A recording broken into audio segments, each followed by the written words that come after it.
నాలో పాపం లేదని ఎవడో చెప్పగలడు.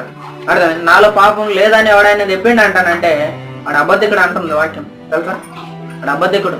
కాబట్టి ఈ పాపాన్ని జయించాలంటే మన సొంత శక్తితో సరిపోతుందా?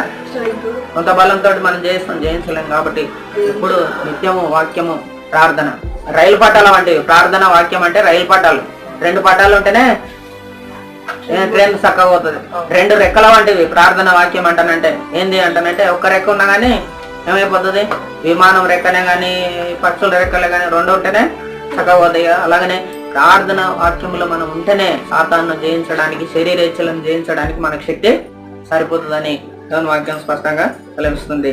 కాబట్టి ఆ రోజు కనానీయులతో బియ్యం అందకూడదు అంటాను చెప్తున్నాను.